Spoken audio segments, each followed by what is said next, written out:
everyone. My name is Dr. Nikosi Rodrigues, and I have a background in speech language pathology as well as child development. My master's is in speech pathology, SLP, for a shorter version. And then my doctorate is in child development with a specialty in technology integration for educational purposes. So, what brought me to all of that, honestly, was growing up. I had a friend who had what was known then as Asperger's syndrome, but now it's autism spectrum disorder. And so she was very high level, and we would do a lot of social play activities together. And so that brought me into my field. I pretty much grew up here in Fort Worth. I love this area. This is where I've lived the longest.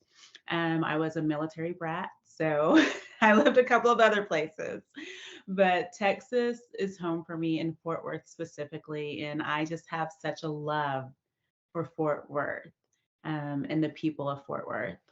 I founded Clearview Speech and Consulting Services back in 2016, and I specifically treated various disorders of swallowing, cognition deficits, as well as language impairments and so on. But then that began to branch out into my giving webinars specifically for people within the state, outside of the state, as well as in India, and specializing in what we call executive functioning skills as well as dyslexia. And so I've been working more online as of recent, and especially so because I have a newborn. So Oh, so good. Yeah, that working mom life is it is something. yes, You know, it is. it's great. That's awesome. Well, thanks for sharing that. And I love that you incorporated your experience as a kid and having a friend that we didn't quite have the language for it then, but that formed, you know, who you became as an adult. And we know that that's true for a lot of people. And so in that same vein, I would love to hear, what is your sort of earliest memory of civic engagement? And if it's tied in with professional, that's great. But if it's just, kind of standalone, then that's awesome too. Absolutely. Well, honestly, my parents were the ones who led me into civic activities as a younger child. And I would serve with them, for instance, in community centers for homeless people. So we would serve them food. And there were just so many aspects to that. They wanted to bring me along so that I understood the different privileges that I had specifically, and not to take those for granted, but to also be considerate of other people and giving to them and seeing what their needs are so I could be more sensitive to someone else's need. A friend of mine introduced to the Women's Policy Forum. Okay. And so of Fort Worth. And so I, was kind of like, oh, okay, Women's Policy Forum. Okay, well, let me just go see what it's all about. And so whenever I went, I learned more about how women in Fort Worth are influencing other women and policy and different agenda forms for Fort Worth specifically. And so that opened my eyes a little bit more to where I wanted to participate more within my city unit in more than even a voluntary way. Yeah. Policy is woven into every component, right? And I think it's sometimes hard to see what policies are actually happening or how sort of grassroots or boots on the ground local policy is actually impacting change. And so I wonder if you can talk at all about what you've seen, even attending those, the forum or in your work on a board or commission, which we'll get into in a Mhm. little bit, but just, are you seeing movement on the policy side, even at a local level? I am. And one of the things that I've seen recently was a few months ago, the mayor came and spoke with us, and she was really focusing on making Fort Worth safer because of the crime rate specifically for our youth has increased.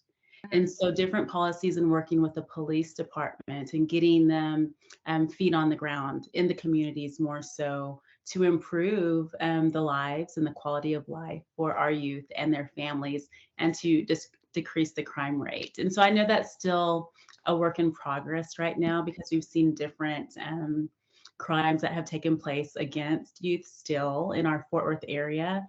And so that's something that, I look forward to really working and going through so that people are safer and that children feel safer and that parents feel safe sending their children to school specifically.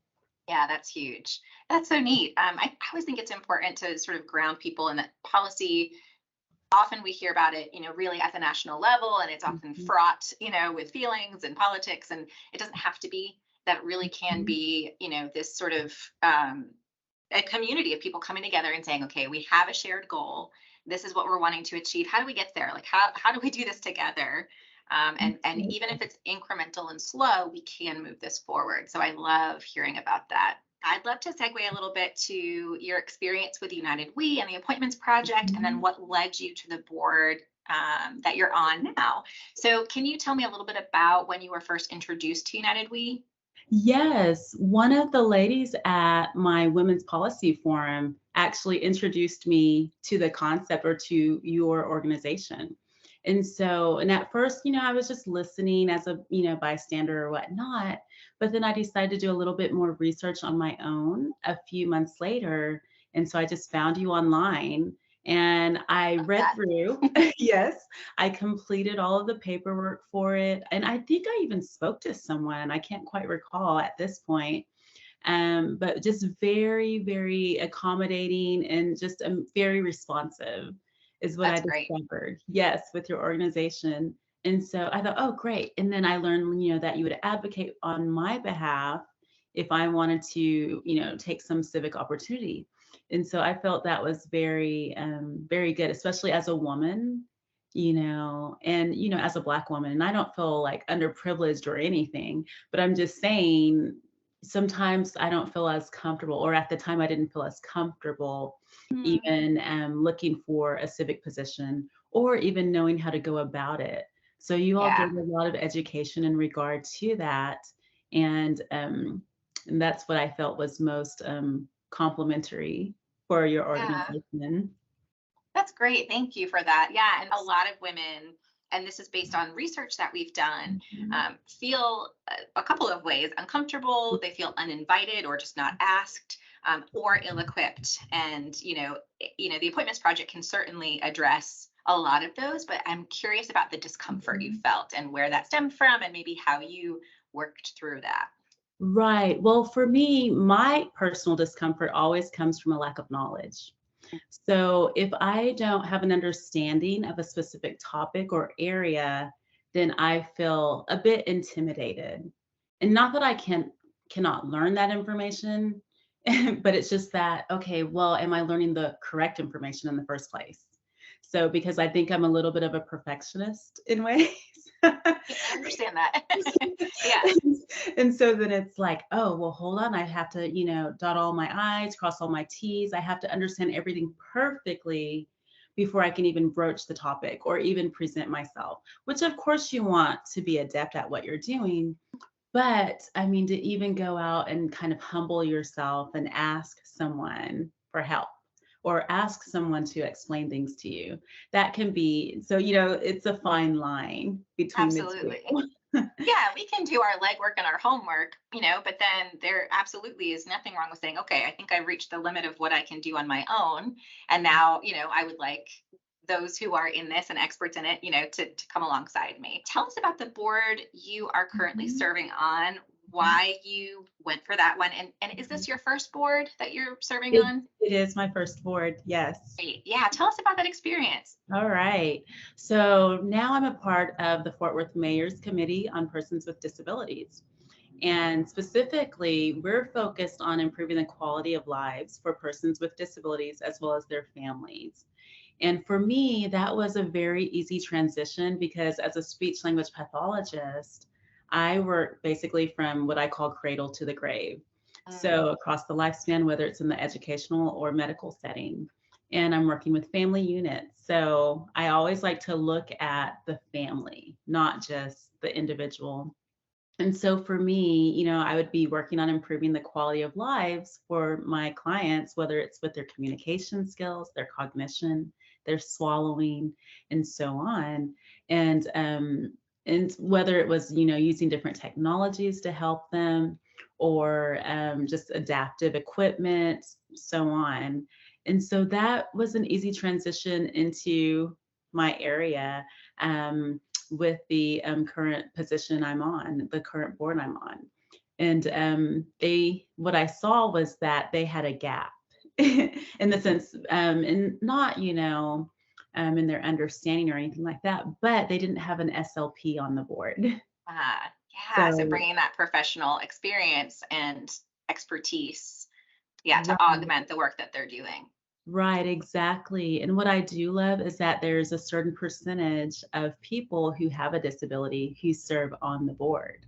That's tremendous. I got chills a little bit. That's really cool. Exactly. So very inclusive. So it's not just, professionals giving their professional opinion about this person. It's like we're Right. all working together in collaboration. And so that was another aspect that drew me to the board. It's a lot of volunteerism as well, but where we're also listening to people come and present information to us on different tools that can be used to help individuals who have a disability in our community. For women who are considering throwing their name into the hat, Mhm. maybe they are on the fence. What do you wish you had known prior to being appointed? Honestly, I wish that I had shown a little bit more initiative in contacting a board member Mm, before that and just speaking with them, because what I found is that they're very open to sharing more about the board and just the whole process of becoming a board member, as well as responsibilities and so on. And so I wish that I knew that they were so accessible. It's what it gets yeah, to. And yeah, so and so I found that, they're very responsive to individuals reaching out and trying to learn more and even participate at a voluntary level initially. And so I think that would be one thing I wish that I knew. And the other thing I would say is that the process, the length of time for being appointed takes a while sometimes. yes, yes, it can. And so I think I wish I knew that because I submitted my application well over a year prior to being appointed. And within that period of time, I actually had a child. And so, Things change. yes, so my mind was on other things completely. And when I got the phone call, I was like, who is this? Like, Right. Oh, wait, what? I applied for what? exactly. And of course I accepted it, and so just knowing the process of it a little bit better would have allowed me to be more prepared, I would Yeah. say. And now that I know. And that and I think there's that saying something about the government, sometimes the wheels grind slowly or go slowly. So then I'm like, Yes. okay, that makes sense now. Yeah, just like adjusting your expectations a little. And, every municipality or Mhm. state or, whatever entity is different. And so some, will open up their application process twice a year Mhm. and some it's ongoing. It totally depends. So yeah, being brave to, reach out and say, hey, can you just give me some information on what that process is like? I think most of these municipalities or Mhm. governments or states, are wanting to be transparent about that. So, zooming out a little bit and talking more broadly about leadership, this is a question that I think is kind of popular right now, but I also think it's super relevant. And so, have you ever felt in your professional life or on Mhm. this board imposter syndrome? And how did you move through that? Okay. Well, and it's funny that you posed that question because for me, and I don't want this to come off the wrong way, but I don't think I felt imposter syndrome. I love that. Okay. That's great. Okay. In that sense. And I know it's kind of like a tagline or whatnot, but I just feel like, I'm at the point where I'm needing to acquire more information, and that's everyone. And so, we're competent enough. We have a brain, we can learn. And so these are just aspects that we need to consider, like, and just have confidence in yourself because not everyone goes in knowing everything. Um, And so Love you that. right, you just have to get your feet wet, and just something I grew up hearing was like, "Practice does not make perfect, but it makes better." Mm, And so, just get in there and start doing it, and the more you do it, the more knowledgeable you become about it, the more comfortable and, adept you become in your skill. And so I haven't felt imposter syndrome because everyone has to start somewhere. And so go for it. I love that. I think that's really powerful and important, Mhm, because I personally have slipped mhm, into like, "Ooh, am I meant to be at the table?" And you're like, "No, like, mhm, yeah, I am." And mhm. there's reasons that we're all meant to be at the table, That's right.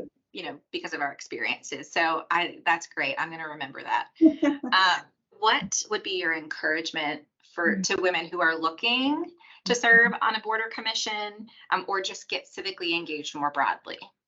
Okay. Well, I would say that my biggest recommendation would be just go ahead and take that initiation and get your feet wet. Whether it's, going and volunteering immediately, as well as like engaging with your board members of the specific boards that you want to perhaps be on or that you're considering.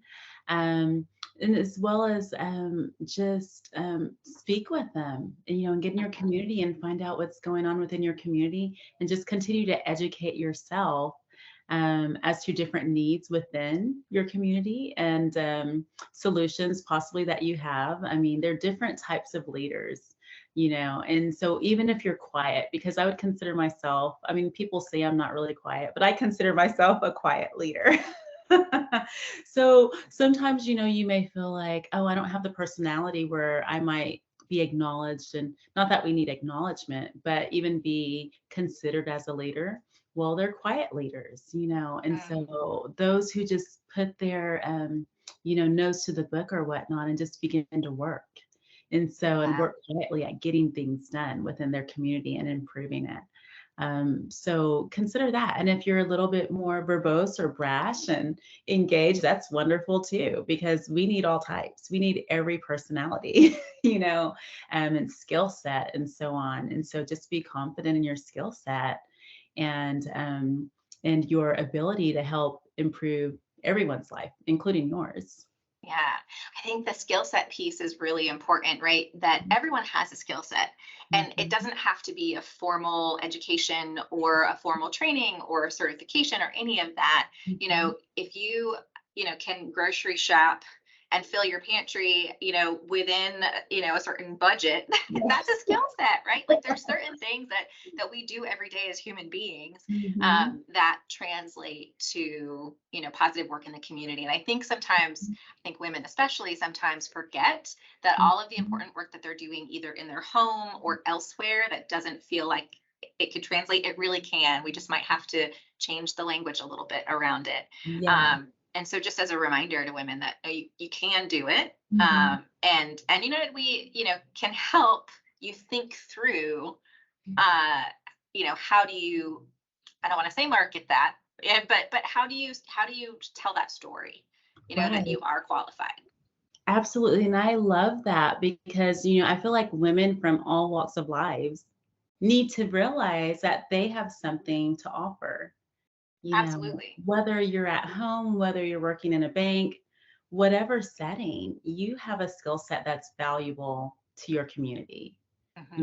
and you're sharing it with your family or your work at that point. But, we just want to broaden that and we We want to just want to take a little broaden. bit of that. That's Yeah, right. That's for the right. for the whole community. I love it. But I'm curious, as we look forward for you, Nikosi, Mhm, specifically, what is your hope or your plan for mhm. continued civic leadership? Well, the specific board that I'm on right now allows 2 years of service, but you can be reelected, or excuse me, reappointed for that Yeah. position. And so I would like to continue serving on that board based on the research that I've done so far, subsequently, in the next 2 years following this one. And so that's my specific goal right now. I haven't found another board specifically that I feel sits well with my skill set at this point. Yeah. And so I'm going to keep on researching and see. But eventually, I would love to serve on maybe a more national level board. So we'll see. It's just Yeah. a process, and I'm just getting my feet wet right now. So, Yep. and just building in my confidence and understanding. So, Yeah. You're taking the steps, right? exactly, my baby steps. I love it. So I think that's, my goal right now. And I feel confident that we're going to see you on some national board somewhere. I'm like, and I can say I interviewed her. I love that. the only other thing I might say is that when serving, or whatnot, just to do it with humility for me is Mm, important. And that just comes from my background, for instance. And not that we can't get prideful in certain ways, but I want people to see that I'm actually trying to represent them well, mm.